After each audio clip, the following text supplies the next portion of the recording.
नमस्कार साथियों। साथियों कहते हैं सबसे बड़ा रोग क्या कहेंगे लोग, इसलिए लोगों की परवाह कभी मत करना। लोग तो कुछ भी बात बना देंगे, आप अपना काम पे फोकस करना, अपने काम से ध्यान मत हटाना।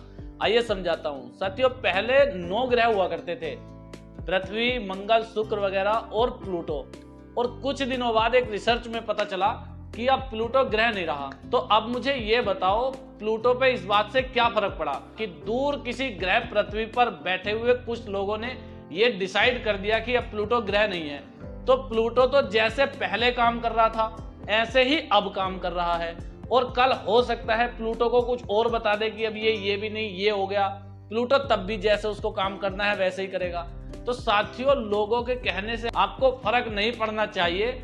आप जो अपना काम डिसाइड कर लिया, आपने जो आप करना चाहते हो वही करते रहना। और अगर आप सोच रहे हो कि आप कभी सफल हो जाओगे तब लोग कहना बंद कर देंगे, या आप इस मुकाम को हासिल कर लोगे तब लोग कहना बंद कर देंगे, आज आपको इसलिए कह रहे हैं कि आप सफल नहीं हो, या आज आपको इसलिए कह रहे हैं आपका काम अच्छा नहीं चल रहा, तो लोगों का काम तो साथियों कहने का ही है, और वो आजीवन कहते ही रहेंगे। समझदार व्यक्ति वो है जो लोगों की बातों को नजरअंदाज करके अपने काम पे फोकस रखता है। साथियों, अपनी ही लाइफ की एक बात बताता हूँ। एक बार मेरी नाइट ड्यूटी चल रही थी साथियों। एक बार नो एंट्री के बिल्कुल मेन पॉइंट पे हमारी ड्यूटी थी।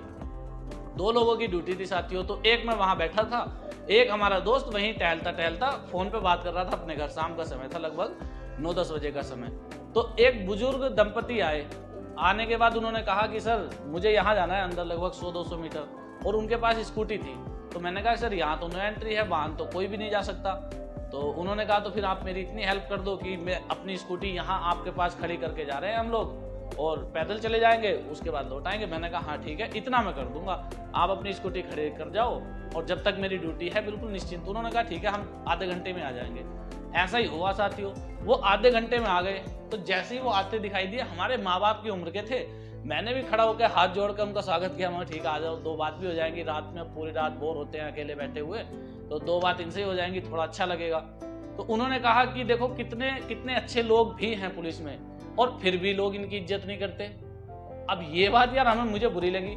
मैंने कहा आपसे किसने कह दिया कि हमारी लोग इज्जत नहीं करते या हमारी इज्जत नहीं है? कभी हमारे गांव में जाके देखना, मेरी पुलिस में लगने से पहले कितनी इज्जत थी और पुलिस में लगने के बाद कितनी इज्जत है। तो कहने लगे नहीं, हम तो ये कह रहे हैं कि पुलिस वालों की इज्जत नहीं करते लोग, तो आपको बुरा लगता होगा पुलिस में आने के बाद। मैंने कहा भाई हमें तो बुरा नहीं लगता, कोई इज्जत करता है तो ठीक, नहीं करता है तो ठीक। बाकी हमें तो अच्छा तब लगता है जब हम अपने पिताजी के चौड़ी छाती देखते हैं, गर्व से घूमते हैं कि हमारा बेटा पुलिस में है, गर्व से घूमते हैं हमारा बेटा फौज में है। तो मुझे फर्क नहीं पड़ता कि लोग क्या कह रहे हैं, मुझे फर्क इस बात का पड़ता है कि मेरी वजह से मेरे परिवार वाले कितने खुश हैं, मेरी वजह से मेरे माँ बाप कितने खुश हैं, और मैं लोगों के लिए क्या कर पा रहा हूं, मैं लोगों की कितनी मदद कर पा रहा हूं। बस मैं इस बात को सोचता हूं, जो मैं कर रहा हूं, जो मुझे सही लग रहा है, जो सही है, मैं वही करूंगा। उनके कहने से साथियों मुझ पे कोई फर्क नहीं पड़ने वाला। और ऐसा ही आप अपने आप को बना के रखना। कोई कुछ भी कहे, आपकी जो वैल्यू है, आपकी जो इज्जत है वही रहेगी, और वैल्यू भी वही रहेगी। क्योंकि एक कहावत है, 2 लोगों में बड़ा बनना है तो या तो कुछ काम ऐसा कर जाओ जो लोग तुम्हारा नाम करें कि भाई ये इससे बहुत ज्यादा महान है, या फिर दूसरे लोगों की वैल्यू लोगों की नजरों में बिल्कुल शून्य कर दो, तब तुम्हारी वैल्यू उससे ज्यादा मानी जाएगी। तो लोगों ने ये वाला नियम तो हटा दिया कि भाई मैं कुछ महान कार्य करूं जिससे बड़ी मेरी वैल्यू हो जाए, जिससे मेरी अधिक वैल्यू हो जाए, और दूसरा वाला सिंपल नियम अपना लिया कि भाई इसकी वैल्यू कम कर दो, इससे मेरी वैल्यू ऊंची हो जाएगी। ऐसा आप मत करना। और अगर जो लोग करते हैं उनसे बिल्कुल भी अपने चरित्र को, अपने व्यक्तित्व को प्रभावित भी मत होने देना। ठीक है साथियों, मिलते हैं नेक्स्ट वीडियो में। जय हिंद, जय भारत।